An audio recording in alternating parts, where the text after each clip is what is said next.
Yan, sa lumbar ko. Spine.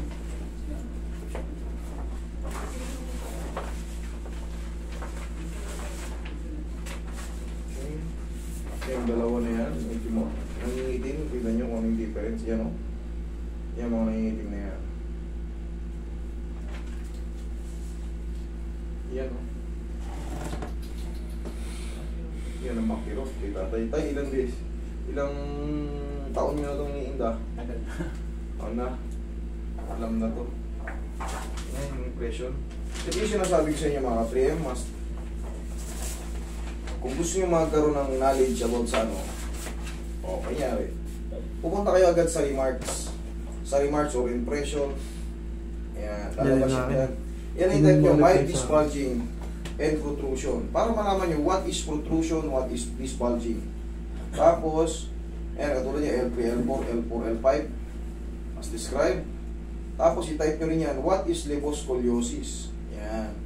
What is lumbar lordosis? Yung ba itong protrusion? Tsaka yung ano, ayan, mga binabanggit. Yung levoscoliosis, meron kayo sa, ano, meron kayo sa lumbar. Ang ibig sabihin kasi ng levoscoliosis, Nag-curve ka lang. yung, alam nyo, pag ano, hindi sa Sakit straight. kung dito ko yung nakahuling butong dito. Kasi nga, ano, may ganun kayo. Nakaganan nyo sa lumbar nyo. Ang levoscoliosis kasi mostly sa lumbar. Sa baba. Sakit sa pag-upo eh. Tsaka ito, manhid tong ganito ko. Manit. May nararamdaman pa ba? Ito, hindi ka banda rito. Yeah. Yeah. Wala. Wala? Ah.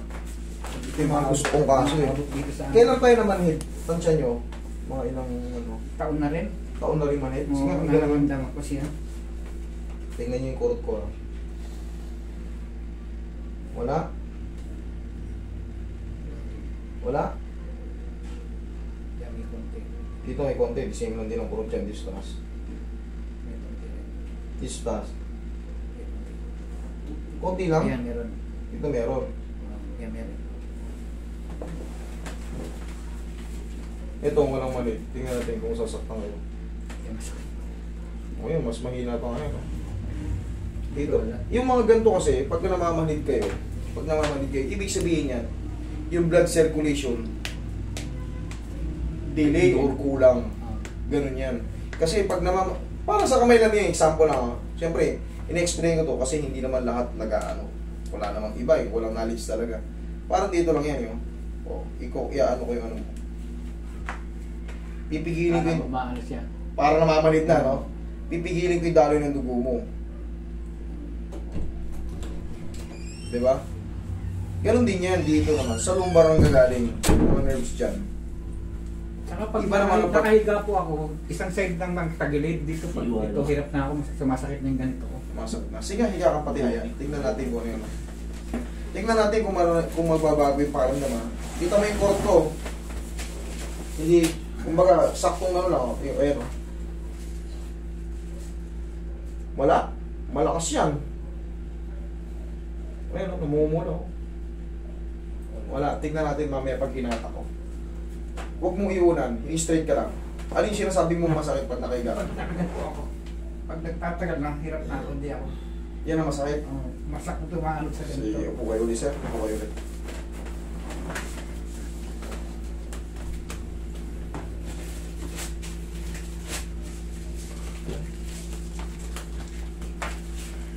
Matansyan yung mga ilang taon na yung ganyan. Yung liposcoliosis kasi, bata pa kayo, meron na ganyan. Hindi yan basta-basta, ano lang, yung ngayon lang na pumilipit, yung ngayon lang tumingin. Hindi. The same lang din yan ng scoliosis. Bata pa kayo, meron na kayong tabinging spine. Dextro, iba-iba kasi tawag dyan. Pero, pag alam natin tabinging spine natin, tinatawag natin kagad scoliosis. Pero hindi. Magbabago yung tawag pag nagbago yung posisyon. Mas kilala lang natin yung scoliosis. Okay, tayo. Tay, ito hindi kaya ng isang session to, tay. Alam niyo yun, tay? Para kayong ititherapy nito. malalaman niyo yung changes. Higa ang patihaya ulit tayo.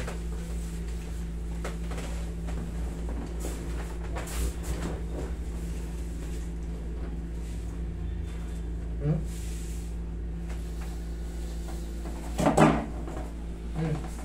Ano yung mas mahaba, mami? Tatay mo. Ha? Mas mahaba, no? Ano? Oo, yan ha, hindi po yan hawak-hawak. Kayo nagpagtay niya. Mahaba talaga siya. Mangyayari talaga yan, magre-reflect yan sa paa. Kasi nga, yung spine nyo nakaganon. Yung liboscoliosis na tinatawag. Automatic yung pelvis natin magbabago. Mahahatak yung paa. Pero madali lang yan. Na ito pantay, madali lang pantay yan.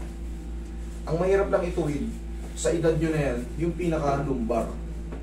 Maririlit na lang kayo, yun ang katotohanan doon. Mas mahirap yung pulse off eh.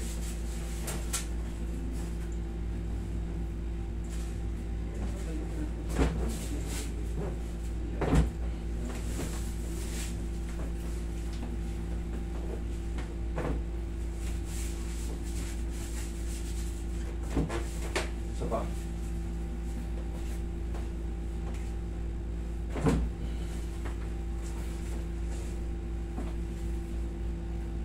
Oh. Sumubra o sakto na? Sakto na. Oo. Sakto na. Ngayon dito, maganda.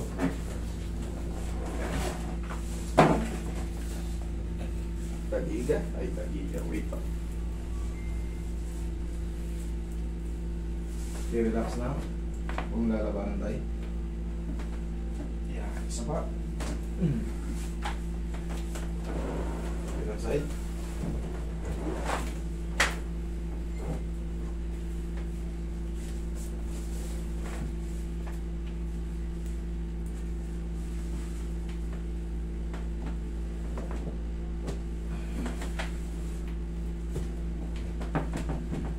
Ito yung manhid eh, di ba?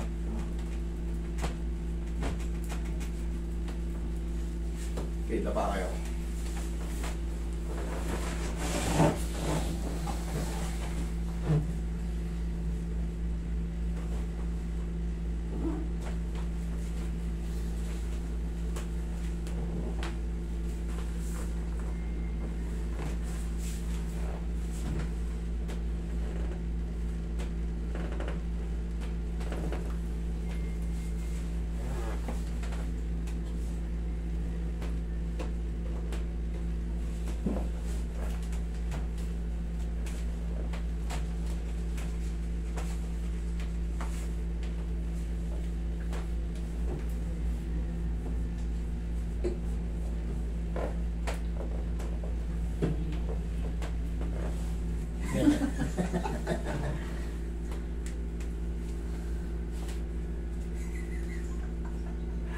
Sabi ko sa inyo, pag hinatak ko yan, hindi pa kayo traction.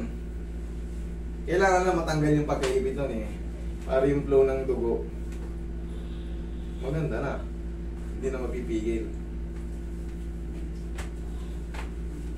Kasi pag napigil yan, makakaramdam tayo ng numbness. Numbness, mamamagit.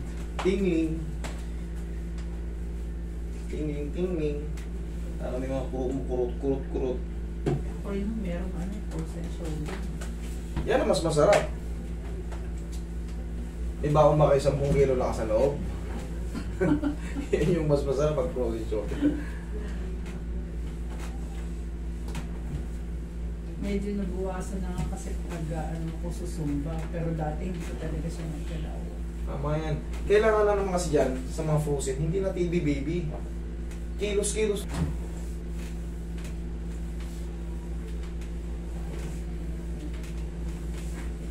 Kaya tayo.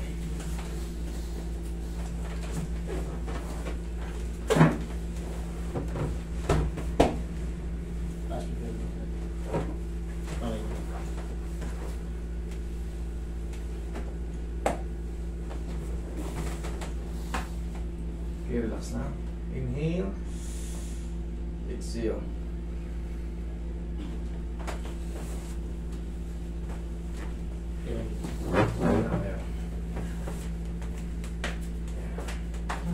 yung karampakan ko. Sa umagay, Mahid. masakit. Para may uminit. Oo, hindi ko Yan. Kasama na yun doon. Hinata ko na yan. Kasama na yun doon. Saan yung kinukurot natin kanina? Dito.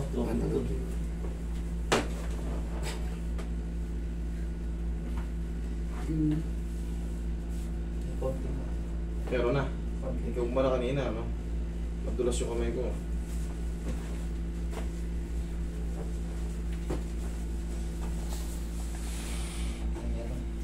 Ha? Meron na, iba na kanina. Kita nyo, sabi kasi pag nahata ko yan. Tayo ganito mangyayari yan.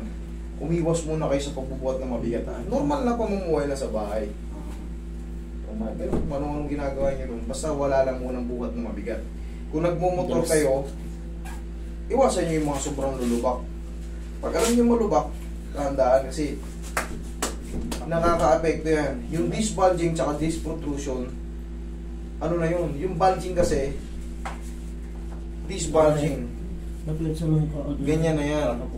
Pag napalakas yung ano dyan, pag napalakas yung ano dyan, puputok yan. Ito yung makirot talaga yung issue. Ibig sabihin ng nangyari na protrusion, sa akin yun eh. oh, nangyari na. Hindi ako makakilos na ano, Kaya nakayaan ako. kasi maano kayo, mapaparli, parang pagtatayo, tagilid mo yan, tukod mo yan. Okay? Tapos para pag kunyari, siyempre hindi naman kayo araw-araw dito na para matakbuhan yung kukagad. Kunyari sa bahay nyo, or lumabas kayo, para sumakit yung balakang nyo, titigin nyo lang. Iganon nyo lang para umiwas yung tinatawag na spinal nerve sa pagkakaipit. Pag naramdaman ko yung ganun ano. Pagka nakakaramdam kayo ng back pain, gawin nyo lang muna. Tapos apusin nyo ng pao. Pero kung hindi nyo kaya, dito kayo lumapit. Ako nang bahala. Okay? O, kumusta nyo lang. Ha? Okay? Sige. Sige mo.